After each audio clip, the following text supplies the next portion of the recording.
right now, so if I cough and y'all think I'm about to die, I'm not really gonna die. It's okay. All right, everyone, we're going to go ahead and get started. Thank you so much for joining today. My name is Jennifer Wilson. I am your instructor of record. I'm here today. I was out the last time we had a live exam review, and I do apologize, but I'm looking forward to being here today and to help assist with any questions that you may have. We have a few participants in class today, and then we have several who have joined us online. So thank you so much. We do appreciate you taking time out of your day to join us. So Heather is going to go ahead and she's going to lead the second live exam review. I'm going to help facilitate and answer questions that may be going on in the chat while she's going through the slides. If we come across some great questions, I'll go ahead and pause and we'll discuss them as a group. She's going to go ahead and take the lead on providing the review for us today, and then I'll kind of chime in here and there as well. So we're going to go ahead just now. We're going to get the slides uploaded. Oh, you're from there.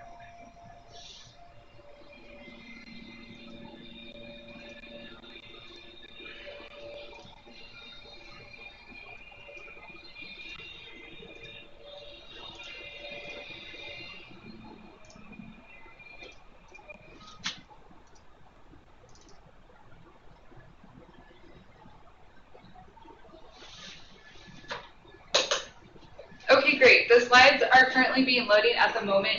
We do apologize if you do hear a lot of background noise going on. Here on campus, they've decided to do their construction outside the office today, so we do apologize. If you can't hear us, check one of two things to make sure that you don't accidentally have the volume down on your own computer, or if it is because we have too much background noise going on here in Lubbock, we will go ahead and try to speak louder for you all so you can hear us. If you are on the end call here, just try to make sure that you can mute yourself, so if there are any background noises where you're at too, we can keep everything kind of at the same level. So we are going to go ahead and get started. Thank you. Hello, everybody. This is Heather. Heather Sweat. You guys, I was with you last time. We're here for exam review number 2 today. This is the section where, this is the units 4 and 5, where we went over the financial counseling aspects of the Financial Counseling and Consumer Credit course.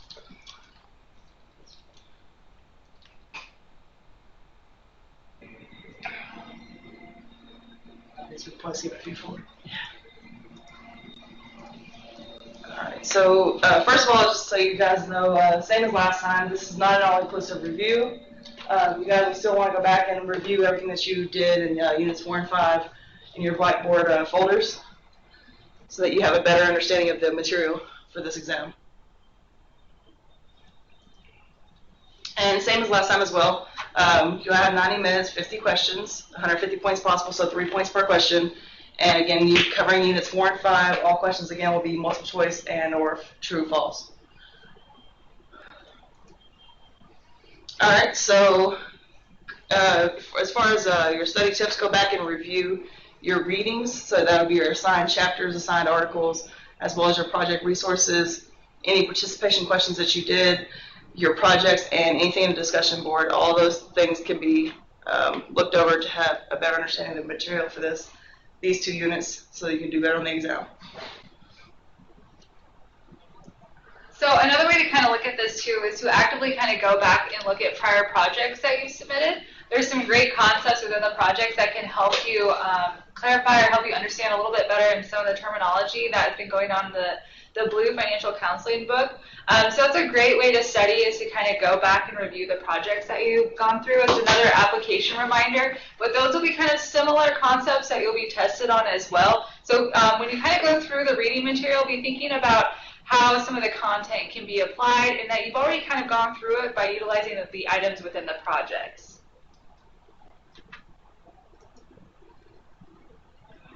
Okay, we'll start with Unit 4 today. And the key concepts for Unit 4 are to be able to explain what financial counseling is, its foundation and the process, as well as discussing various methods of effective communication. All right, so there was quite a few topics covered in this particular unit. Financial counseling versus financial planning, which is one of the things that you guys had in the discussion board, where you all gave your response of what you thought the difference was between those two. The different forms of financial counseling, the counselor, the client counselor and client counselor perspectives, the communication process, the listening process, rules for listening, active listening techniques, exploring strategies, tactics, and types of questions, use of silence, broadening tactics, strategies for fostering responsibility, and types of communication to avoid. So those are just a few of this. I think there was actually a couple more topics, but that was the majority of them right there for this particular unit. So be thinking about when you're structuring some of these topics and going through the Blue Financial Counseling book, how that can be kind of applied when working with clients. So we will have some application-based questions within the exam. They're more like a scenario type that will kind of help you need to kind of go back to be able to understand some of the terms that were in the book. I know the book can seem a little bit confusing. At times, there's a lot of different channels or processes or ways, how items can flow or how clients can go through different stages. But being able to kind of, when you study that book, kind of be thinking to yourself, how can you outline this book to help you kind of understand the content? But then while you're reading it, be thinking about how you would apply each one of those terms while you're working with clients. All right, so first thing is the financial counseling versus financial planning. So on the financial counseling side, they are more about money management, whereas financial planning is more about wealth management. So if you take a look at that, you'll think counseling is more to get people in line with their money so that they can have a amount of money left over each month so that they can start to build their wealth. And once they get to that point, then they would go from a financial counseling relationship to a financial planner once they could get that started. And also the financial counselor, they'll work with clients in precarious financial situations that are struggling for financial solvency, whereas planning, they're working with clients that have long-term financial goals. So that's another difference between the two. Also, the financial counseling helps with financial decisions, and then, again, the financial planner is going to help with the wealth accumulation. Financial counselor deals primarily with credit problems, whereas the financial planner deals primarily with growing wealth efficiently. And lastly, the financial counselor work themselves out of business by helping the clients become self-reliant so that they can help them help themselves. So basically their goal is to get the client to where they don't need to come see them anymore.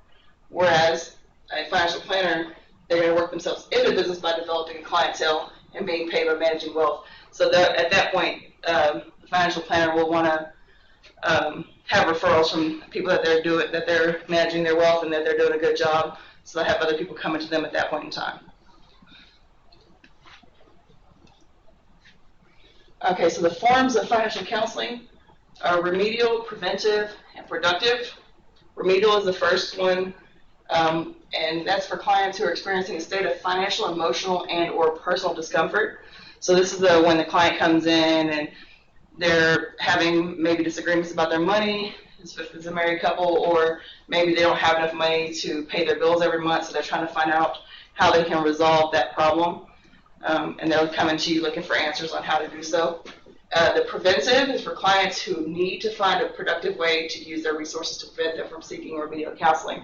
So preventive is typically clients who already have enough money to cover all their bills, but they wanted to make the money that they have left over each month use that in a productive way toward their future. And last but not least is productive. And this is a little bit of both remedial and preventive. And this is for clients who are financially stable but want to find more useful ways of using their resources.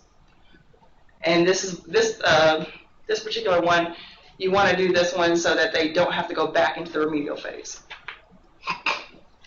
So these three forms you will be tested quite a few different concepts from these different forms. So be thinking about more the application side of these three questions. So when you're reading them, there's some great examples in the Blue Book as well. Be thinking how you can translate those examples, because that will help prepare you for your exam as well. All right, so the counseling tenets, the client perspective. So the client perspective is that the client knows themselves the best, and they have a desire to help themselves get out of the situation that they're in. The counselor perspective is that the counselor controls the process while the client controls the content. And the client-counselor interaction is basically what's going to happen whenever the client and counselor are talking in their meeting. We have questions? Oh. So kind of based on where we're at with the slides, I just kind of want to take a second and pause. Does anybody have any questions about any of the concepts that we covered or any clarification between the topics? Anybody here in the classroom as well? Anything additional components that you would like to know more about based on what we covered to help understand anything we've talked about?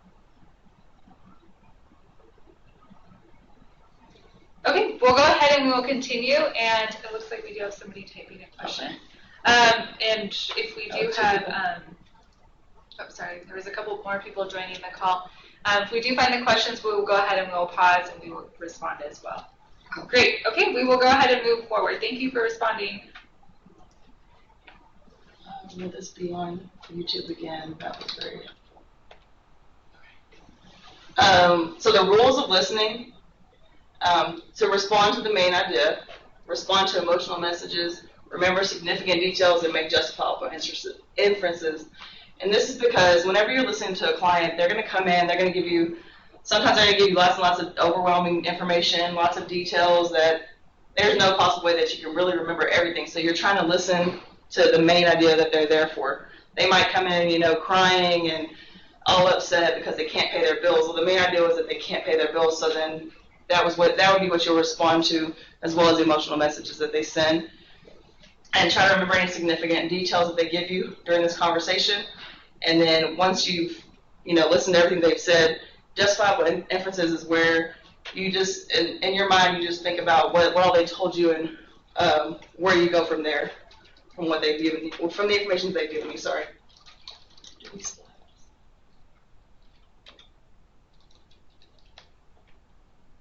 Okay. All right, so this is the communication process. You guys had this on your assignment for Unit 4. So the major components are the sender, the message, the channel, receiver, and environment, and then the process elements are the feedback and noise. The sender is the person who's obviously sending the message, and the message is whatever they're trying to get, the point they're trying to get across to you. The channel is the method by which they submit that message to you. And the receiver is the person listening to the message, and the environment is pretty much wherever they're at, whether it be their office or, if you're at a coffee shop or whatever the case may be. And the feedback is what the client is going to get from you to help them go forward and put the information that you've given them into effect on their finances. And then the noise can be internal or external, so that could be what's going on in their mind while they're talking to you, or what's going on in your mind while you're talking to them, or what's going on around you, like how we have the noise outside right now for the construction going on outside. Does anybody have any questions on this process?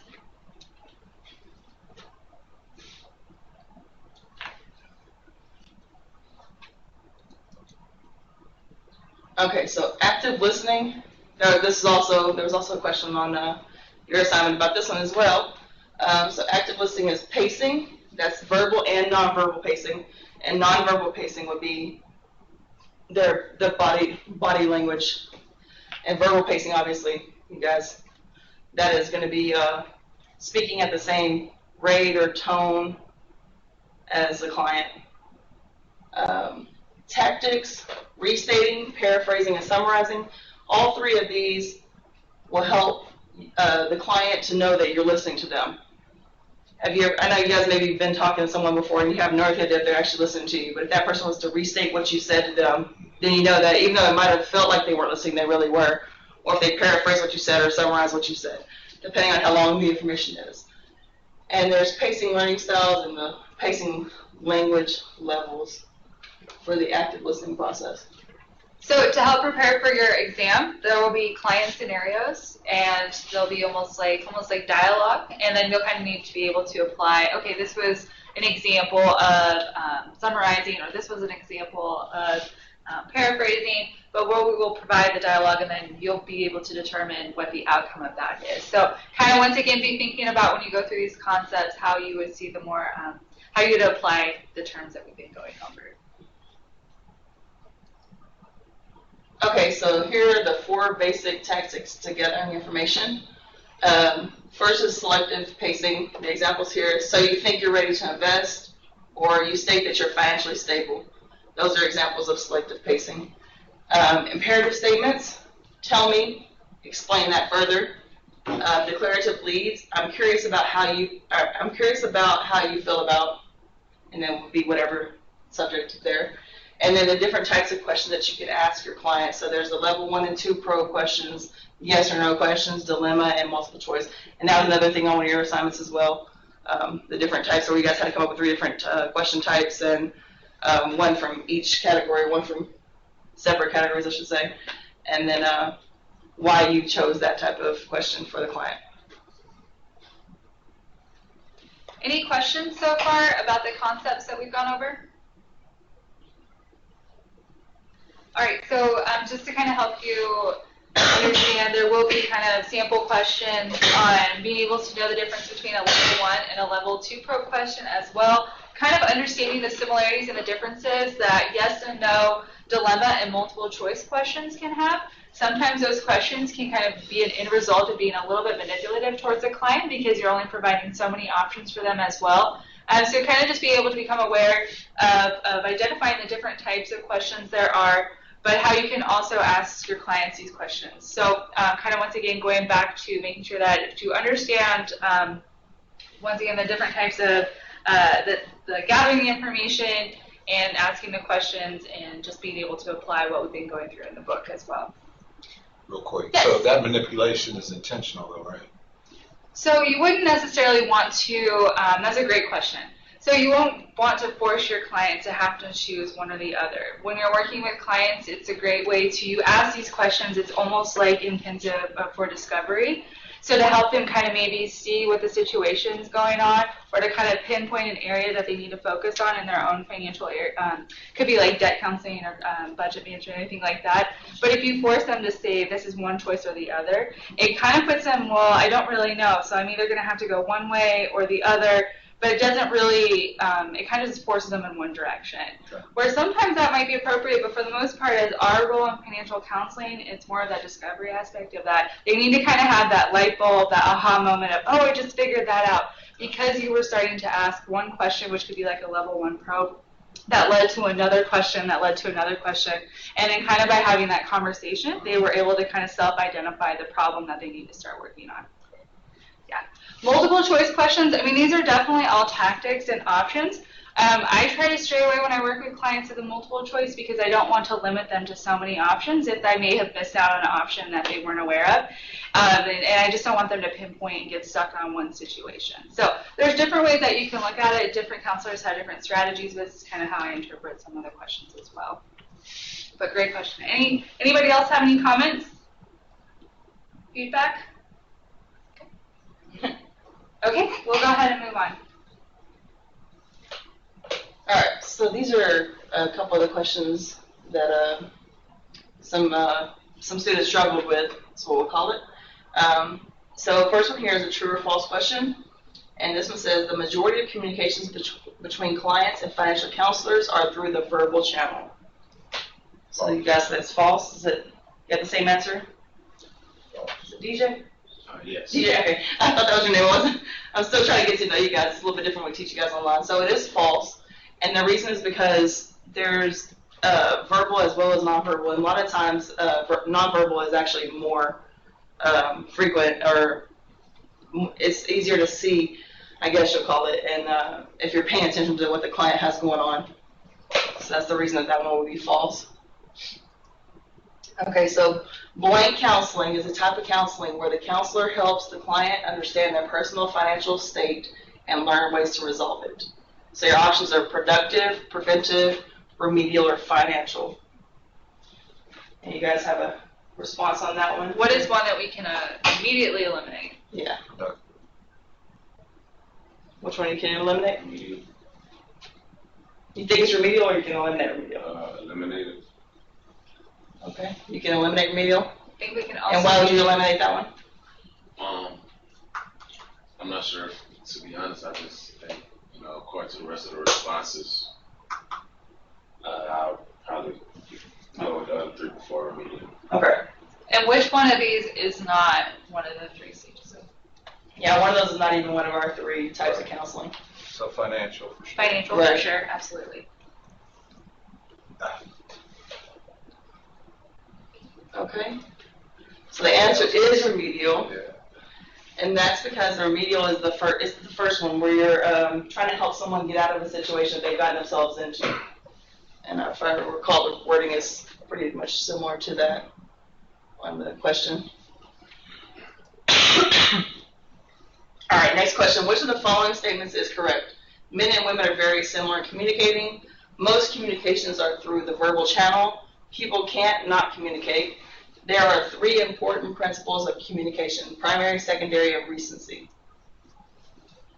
And you guys can do the same with this one. If you don't know the answer, you can eliminate probably one or both. You know how it gets whenever you're trying to take an exam and you can start to knock off an answer or 2, and then you're usually left with 1 or 2 that you're not really sure about. D. You can take off D? No. Oh, you think the answer is D? Yeah. Okay. You got an answer that you could knock off right away? Oh, no. So Knock off. I knock off A for sure. Oh, you knock off A? Yeah. Okay. Yeah, I'll knock off A too. Right, because there's actually a section in the book that talks about how different men and women communicate. So that one's an easy one. Hopefully it's an easy one for you guys to eliminate. Right. And then the next one is most communications are through verbal channels. We just talked about that one. So the majority of communications are actually non-verbal channel. And then from your reading, there are actually only 2 principles of communication, which out of those 3 stated are the 2? Primary, secondary. Do you remember do you remember the 2 important principles of communication from the book? I don't. You don't? Is it primary and recency? Yes, sir. The law of primacy and recency, yeah. And people can't not communicate, as actually listed in the chapter.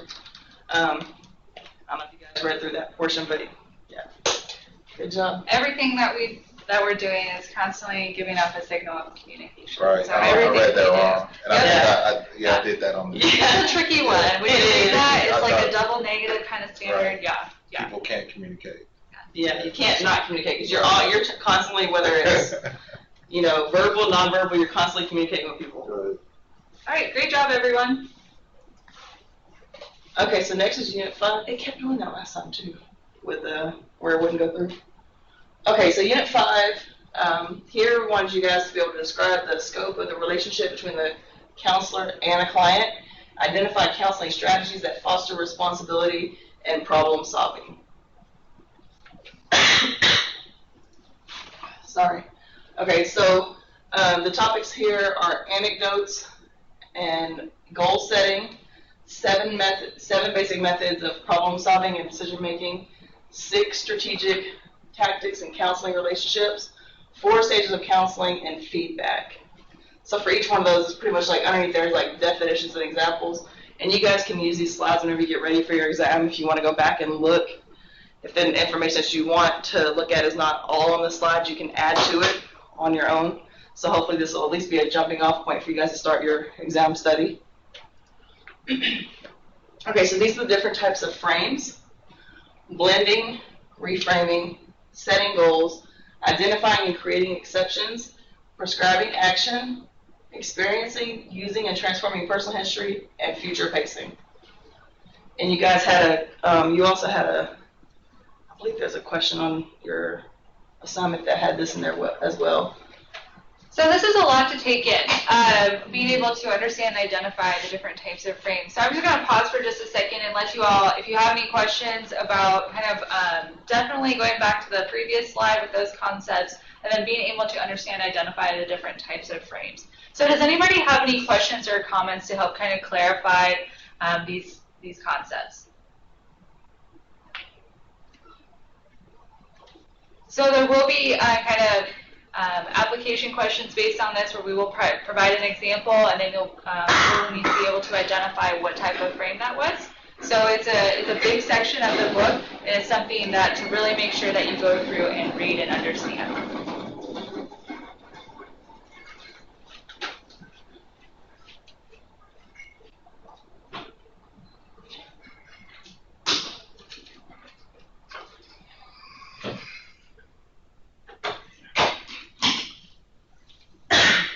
Okay, so next up are the intervention strategies. These are budgeting, acting as a liaison, identification of financial condition, using silence, identification of financial attitudes and values, modeling, using clients' resources, adding visual dimension, shifting responsibility, using quotations, role-playing, using attitude change and behavior prescriptions, teaching, reinforcing, and extinguishing strategies, confrontation, being unpredictable, and using anecdotes. This is a lot of information to get. Okay, so next are the 6 strategic tactics in counseling relationships. Those are openness, realistic expectations, the structure, which has 4 stages, power, confirmation of differences, and mutual involvement. So to help prepare for your exam, can anybody give me an example of what the 4 stages are within structure? So it's almost like a concept within another concept. I need to hear one of them. So one of them was initiating. Initiating. Hold on. Is goal set? That's a strategy to use, yeah? Exploring and understanding. Yep, okay. Yeah. We got initiating, exploring, understanding. We're missing one more.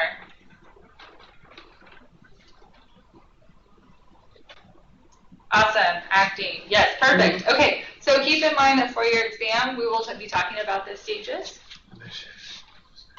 We will be talking about the stages and then being able to identify what stage with the client you are in that process. So we have initiating, acting, understanding, and exploring. Great, we got all of them. All right, so between the last slide and this slide, once again, a lot of key terminology in this book, a lot of great information going on. Do we want, if we can pause for just a minute and we can see if anybody has any questions or need clarification on any of the components that we just covered. Once again, it's a lot to take in, so if something after the live exam review or afterwards, you can go ahead and you can send us an email. We'll try to get back to you as soon as possible if you need any clarification. But just let us know how we can help. Okay, so next is decision making and problem solving. These are the 7 basic methods. Following an accepted rule. So that's the accepted rule here is buy now, pay later. That would be something like using a credit card. Utilize a rational process. So that's examining consequences. Act to gain social approval. As that one says, keeping up with the Kardashians. Follow intuition. Look before you leap. Leave it to fate or chance. So leave it alone and maybe it'll go away. Arrange a compromise. One party must give up something. Or consult an expert. They may expect you to decide for them. So these are, I know some of these you guys have probably heard these before, like look before you leap. So, okay, so we're to the questions already? Okay. So question 1 is a true-false question. When working in an institution that provides standardized services to a client, a counselor should refer to another counselor when there is a difference with the client in values, perspective, approach, or attitudes. True. Okay, we got a couple of responses, and in class we will go ahead and move forward. So the answer is false here. Does anybody know why that would actually be false? Why that would be false? Yes. No. Can we step one? Yeah, Yes. absolutely. So when working in an institution that provides standardized services to a client, a counselor should refer to another counselor when there is a difference with the client in values, perspective, approach, or attitudes. So here, you're actually, whenever you're working for an institution, the institution has a set of values, perspectives, and approaches and attitudes for how you deal with a client. And so there are times whenever your attitude and your values and perspectives and stuff like that will differ from the institution. But that wouldn't be a time when you go to another counselor. Okay, we're receiving a lot of great questions about this question as well. So we will go ahead and we will provide you where this information is located at to provide more detail to help guide you in the right direction as well. But great questions. So we will follow up with some more information to help you kind of understand this component as well. So if a person, if they weren't working in an institution, they run their own practice, would this be true?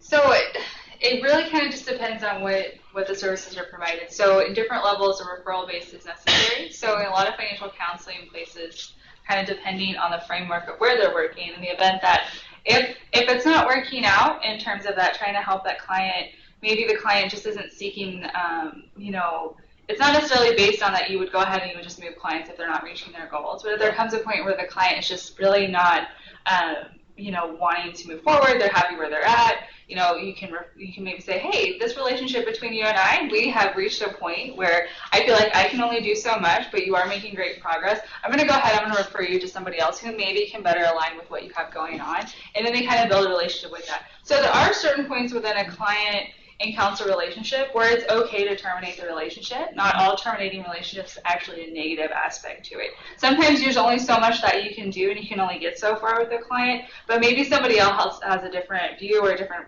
way that they can help work with that client as well. But as long as you have that mutual understanding with the client, it's okay to do that as well. So the goal is to try to fight through that part.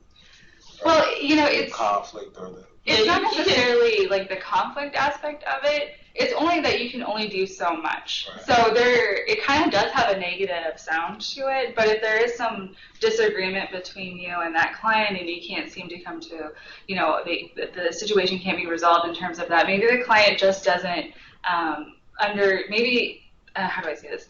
There could be a difference in terms of how you communicate with that client, and maybe there's just a misunderstanding with that. Right. But you feel that maybe somebody else would actually align better with that client, so you can refer them to help continue what they want to work on, but maybe somebody else is more suitable for that individual. Okay. There's just sometimes that when you work with a client and they kind of get stuck in a way, but they're not really seeing the full picture yet, but they kind of may be thinking that it's you as the counselor. And sometimes they might want to request somebody new too. Like, you know what, I don't really like what you're saying. I don't know if this is working out. You're not helping me get XYZ, where I need to go, so I'd like to request somebody else. And, it just kind of goes through the process, but terminating client-counsel relationship, it's okay to do sometimes. Okay. And so I guess my question is the counselor obligated to refer the client to somebody else? They can be. There can be a point where you can set expectations. So before any of this conversation would ever happen, there's a point at the beginning of the relationship that would kind of set the expectations. They kind of both would identify, okay, if we get to this point, however, if we need to seek referral, that can be an option. So the client just isn't blindsided at, this isn't just working out today, so you're just going to go need to see somebody else. That would never happen. It would be more or less like, I think there's somebody who can kind of, it's more suitable for you that can help you in this different, because I've gone the most that I can do with you. Right. It might be better for you to see somebody else right now. And, most times that's okay to do. Okay. Yeah, you should never have to force yourself as a counselor to stay with somebody because they've been assigned to you and then you have to work through. I mean, there's definitely going to be some frustrations on the other side of clients are having some financial situations where they're just personally frustrated with the situation. And that frustration, you just have to be able to know the difference between that frustration and knowing that frustration isn't because of you. It's just they're just trying to fight through what the situation is that they're going through. Right. Yeah. So I don't think you want to give up too quickly, but you don't want to hold on to the person beyond where you can continue helping them. Right. I think that it's about the approach. I could have two people tell me the same thing, but tell me in different ways, and I would probably listen to one over the other just because of the way that they approached it was different. Does that make sense? Yeah. Oh, yeah. And that's just me personally, but it could be the same for the client. Maybe the way that you're trying to explain it to them, they're just not understanding, and maybe someone else can tell them the same thing just in a different way, and they're like, oh, okay, well, that makes a lot of sense. And you're just like, I tried to tell you that thing for 3 months or something like that, but they just never got it. But they can with someone else. Can we see that question one more time? Is that possible? Okay. So we will provide more information that can go along with this question as well. It may be is there anything in the notes on that one? Okay. Okay, so next question is, what is not an intervention strategy to use when working with a client? A, the use of client resources, B, the use of reinforcement, C, the use of silence, and D, the use of dilemma questions. Dilemma question. So you think the answer is D? Do you have an answer, DJ? I'm gonna have to go with the use of reinforcement. Research, okay. Answer is the use of dilemma questions. So that was answer choice D, I believe, right? I forgot to put the answer. I didn't put the answer for some reason. Okay, and then I think Brady had said C, the use of silence. So the use of silence, I think we covered that one just a second ago a little bit. That is one thing that you can use, and as well as reinforcement and client resources. All of those, I believe, are on the list that we just covered a few slides ago. So those are covered in the book. All right, and this is the last question here. When helping a client deal with a difficult problem, what is the framing style that can help a client gain control of their behavior? Reframing, using personal history, identify and create exceptions, or blending. So Brady says D, blending, and so does Amelia. And you said C? You had any different? I'm not sure. You're not sure? Okay. So it's, sorry guys. It's actually C, it's identify and create exceptions. So if we go back, I guess go back to the question, sorry. So here, these other, okay, so one. Okay, so that is one of the framing styles. The identify and create exceptions. And using personal history is a, I think it's a strategy or tactic. Or sorry. Sorry, guys. Losing it. But the other three are not, because they're in different sections of the book. They're not. Oh, God. Sorry. Okay, we're going to go back to kind of just to help understand some of these components here. So these are ways, like looking back at these topics, that there's different ways of how you can communicate with your clients to help them kind of understand their financial situation that they're going through. So, like for example, like DJ, you mentioned earlier, like goal setting. That's a strategy to help a client kind of see where they're at. Using anecdotes, using stories to kind of help them see that there's a relatable, situation that can go on, something that can help them kind of see the situation. However, to kind of help them get to that next level, we can also, it can be what is intervention strategies as well, kind of help a breaking point to currently see where they're at with their finances. So it's good to kind of go through and kind of self-identify each of these components and how they can apply when working with a client. So as you're studying, kind of be brainstorming, okay, if a client, if I were speaking to a client and I provided a story, that would be an example of, which would be anecdotes. So kind of be thinking to yourself how you can provide examples on both of the client side and the counselor side as well.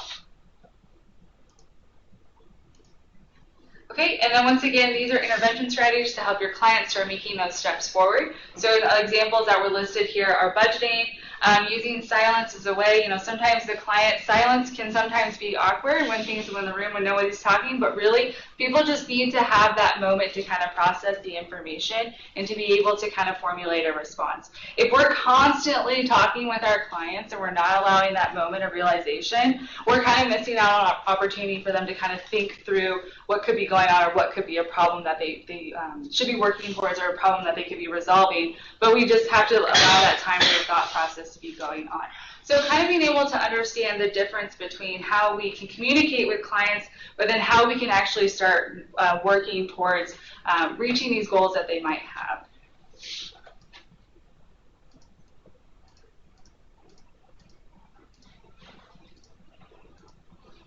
Okay, and then to wrap up for this, for exam 2, once again, that's going to be opening tomorrow. So it opens at 12 a.m. and closes at 11:59 p.m. Please feel free to post any questions that you do have in the online classroom under exam 2 in the thread that we have. We will post this information. We will record it and provide any supplemental information. The curve is unpredictable. It depends how we do with a class. If everybody does great, I may not. So that's a really kind of up in the air question. Sorry, Brady, I don't really know how to respond yet until I see all the results. But I know you guys did awesome with the last exam, so I'm predicting that you guys will do awesome again. But if you do have any questions or need clarification, we are here to do that. We're going to go ahead and kick off the recording because the content has been covered. But if you do have any additional questions, we will hang around for the chat as well. Keep in mind too that the exam, you will not be able to see your grade for a short time afterwards, because like she said, we have to look at all your grades first to see if there will be a curve or anything to that extent. So just keep in mind, like, be a little bit patient with us. It's going to take, I'd say, maybe 24 hours to get your guys' grades released once you've taken the exam. Okay, you guys have a wonderful weekend, and we will see you all in the online classroom. Thank you for joining me.